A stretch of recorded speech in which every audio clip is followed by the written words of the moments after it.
শুভ সকাল বন্ধুরা।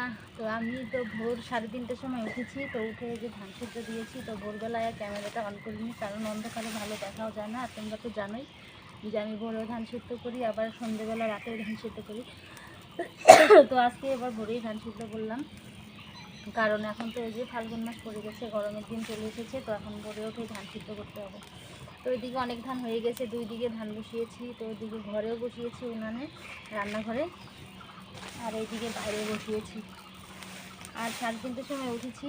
তো আপনাদের দাদাভাই উঠেছে, কারণ ওর শরীরটা ভালো না, ওর পাতলা পায়খানা হয়েছে, পেট খারাপ হয়েছে, মানে বারবার পায়খানা যাচ্ছিলো।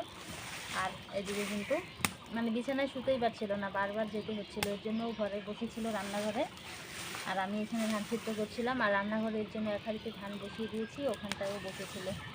তো এখন তো যে সকাল হয়ে গেল, ভোরের আলো ফুটে গেছে।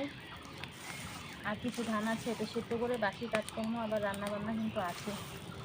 তো দুদিকে করলে কিন্তু অনেকটা তাড়াতাড়ি হয়ে যায়, কিন্তু দুদিকে তো দুজন মানুষ লাগে, এর জন্য হয় না। তো আজকে তোমাদের দাদাভাই ছিল জন্যই মানে করেছিলাম দুদিকে। তো এখন গেল ঘরে, গিয়ে এখন শোবে। তো এখন মানে জানি না আবার মানে আসতে হবে কি না, মানে ভোর 3:30 থেকে এই তো এখন কয়টা বাজে, এখন 6টার মতো বাজে। তো 7-8 বার কিন্তু মানে গেছে বাথরুমে, 7-8 বারের মতো গেছে। শরীর মানে একদম দুর্বল হয়ে গেছে।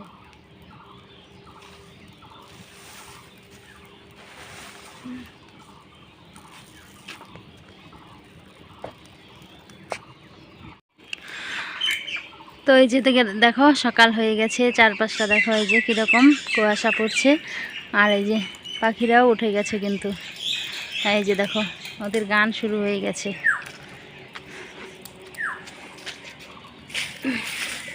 আর আমি এদিকে ঘরেও ধানটা বসিয়ে দিয়ে এসেছি, চলো দেখাচ্ছি তোমাদের। ঘরে ধান সিদ্ধ, আর এখানটায় রেখেছি ধান, ঢেকে রেখেছি। এই যে দেখো এখানটায় ধান, আর কি দেখাবো তোমাদের, তো দেখাই। এখানটায় ঢেকে রেখেছি। তো চলো ঘরে যে ধান, এই যে দেখো এখানটায় যে ভিজিয়েছিলাম। তো এখনও তো কেউ উঠেনি। তো তোমাদের দাদাভাই এখন ঘরে গেল, ঘরে গিয়ে শোবে।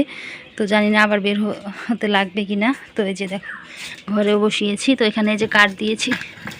তো এতক্ষণ ও এখানটাই বসেছিল, বারবার যেতে হচ্ছিল জন্য এখানটায় বসেছিল।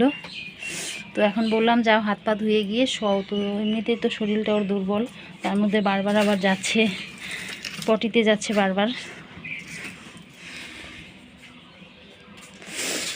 তো এইদিকে যদি আসি, আবার ওইদিকে কিন্তু জালটা নিভে থাকে। তো দেখো তো 2 হাতে কিভাবে করব। আবার এদিকে ধানগুলো সমস্ত কেচে কিন্তু তুলতে হবে এই যে রিং থেকে। আবার এদিকে এই যে উনানে ধান, 2 দিকে ধান। আবার বাসি গাছ তো পড়েই আছে, কি করব বুঝতে পারছি না, কোনটা রেখে কোনটা করব।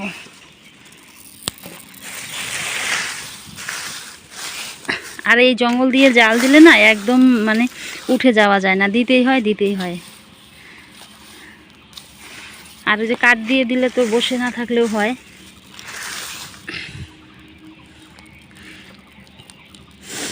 তো ধানটা আগে সেদ্ধ করে নেই, পরে বাসি কাজ কত বেলা হয় হবে সারবো। তো এইদিকে তো তোমরা বলতে পারো যে তো তোমাদের বাড়িতে তো আরও লোক আছে বলতে, তো ওদিকে জানেই বাড়িতে বাপের বাড়ি গেছে। তো মা তো এত সকালে উঠে না, তাও কয়দিন থেকে উঠছে একটু সকালে, তবুও একটু দেরি হয়। আর এদিকে ননদ এসেছে, তো ওরা তো আর এত সকালে উঠবে না। তো কাজ তো আমাকেই করতে হবে।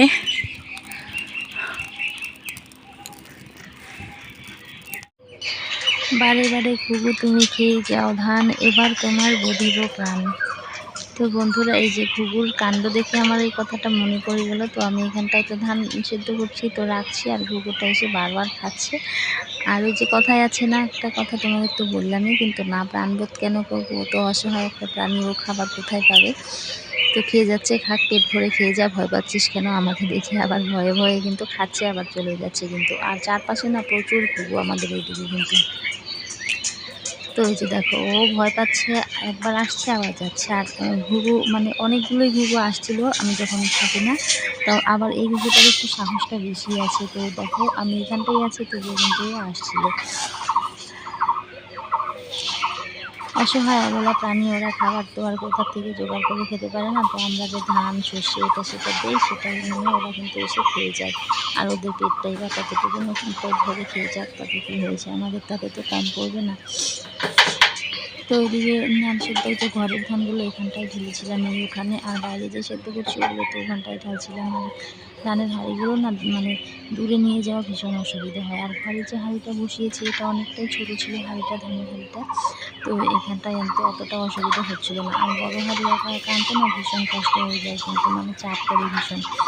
তো এই হাঁড়িটা অনেকটাই ছোট, আর দুদিকে ধান সেদ্ধ বসালে অনেকটাই তাড়াতাড়ি হয়ে যায়। তবুও আমি 3:30-3টের দিকেই উঠেছিলাম। তো এদিকে যে সকালে রান্নাবান্না আছে এর জন্য সকাল থেকে উঠেই মানে করছিলাম। আর এদিকে দেখো কীভাবে ডাকছে হাঁড়িগুলো, সুন্দরভাবে ডাকছিল, কিন্তু বেশ ভালো লাগছিল। আর ঘুঘু পাখি দেখতে কিন্তু ভীষণ ভালো লাগে।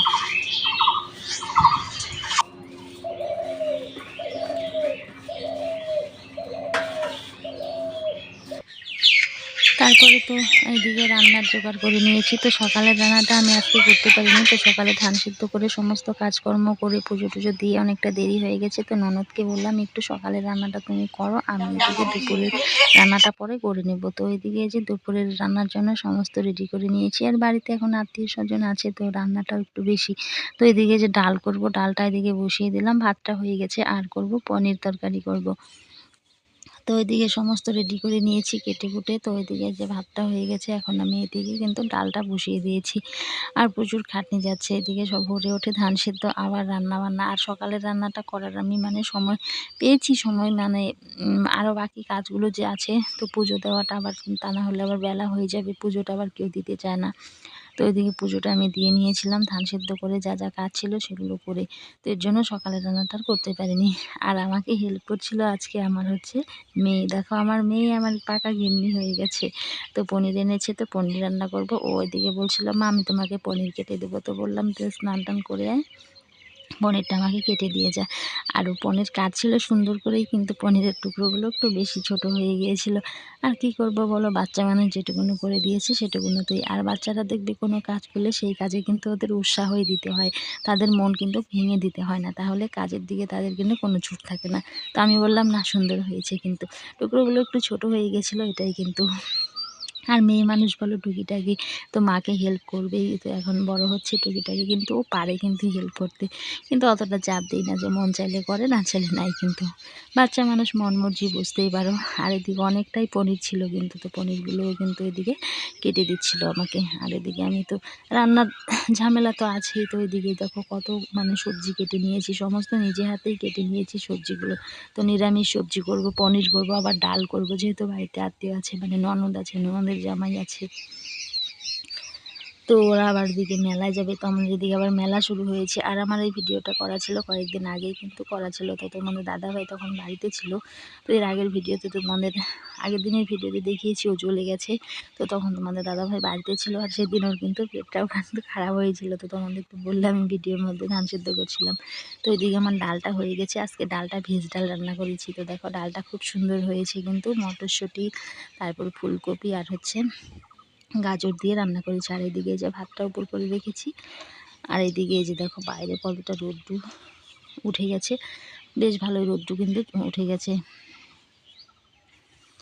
আর এদিকে যে আমার ননদ আর হচ্ছে আমার বর গিয়েছিল একটা জায়গায়, মানে ওরা ভাই বোন মিলে গিয়েছিল, অঞ্চলে গিয়েছিল। তো অঞ্চলে একটু কাজ ছিল, তো ওরাও আসলো, ওই যে বাইকে করে ওরা আসলো। ওইদিকে আমার রান্নাটা প্রায় কিন্তু অনেকটাই হয়ে গেছে। তো এখন এই যে পনিরের সবজিটা রান্না করছিলাম। আর এদিকে যে দেখবে যে কোনো সবজি রান্না করলে সমস্ত কিছু ভেজে নিলে না সবজিটা টেস্টই কিন্তু আলাদা হয়। তো এদিকে আমার পনিরগুলো ভাজা হয়ে গেছে। তো এখন আলুগুলো আর হচ্ছে কপিগুলো এগুলো কিন্তু ভেজে নেব।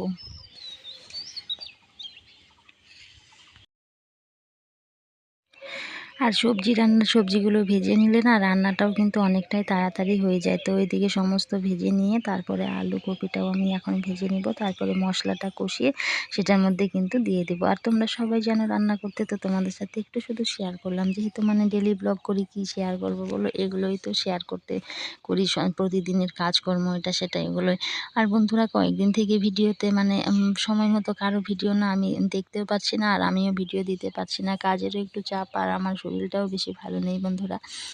তো তোমরা কিন্তু এভাবেই আমার পাশে থেকো, আমাকে কিন্তু ভুলে যেও না, আর আমি তো আছি তোমাদের পাশে অবশ্যই। তো তো এদিকে তোমাদের সাথে অনেক কথাই বললাম, বলতে বলতে তো আমার রান্নার দিকে এগোচ্ছে। তো এদিকে যে পনির ভাজা হয়ে গেছে, কপিও ভেজে নিয়েছি, আলু ভেজে নিয়েছি, আর কপিটা এখন ভেজে নেব। আলু কপি একসাথে দিইনি, কারণ একসাথে দিলে আলুটা মানে পুড়ে যাবে, আলুটা ভাজা হয়ে যাবে, কপিটা ভাজা হবে না। আর ফুলকপিটা ভাজতে কিন্তু অনেকটাই মানে সময় লেগে যায়। আর এদিকে আমি বেটে নিচ্ছিলাম, লঙ্কা বেটে নিচ্ছিলাম। আর বেটে ঘষে রান্না করলে রান্নার টেস্টটাও কিন্তু আলাদাই হয়। দেখবে মিক্সচারে মানে মশলা করার থেকে না পাটায় মশলা করে রান্না করলে কিন্তু সেই রান্নাটা মানে খেতে বেশি ভালো হয় কিন্তু। তো মিক্সচার মেশিনে খুবই কম ইউজ করি, কিন্তু যতটা মানে পারি যাতে মানে হাতে করে মানে সমস্ত কাজ যেন মানে গায়ে মানে খেটেই যেন করার চেষ্টা করি। মিক্সচারে করলে নিয়ে গেলাম, ঘুরিয়ে নিয়ে আসলাম, হয়ে গেল কিন্তু। আর দেখবে জিরে না মিক্সচার মেশিনে দিলে সেরকম হতে চায় না। ভালো মিক্সি হলে মানে হয়, তো সেটা বলছি না যে হয় না, কিন্তু আমাদের মিক্সচার মেশিনটা অতটাও ভালো না। মানে জিরেগুলো দিলে ভিতরের মানে যে চালটা থাকে সেটা কিন্তু হতে চায় না। তাহলে বন্ধুরা, আজকের ভিডিওটা এখানেই এন্ড করছি। টাটা।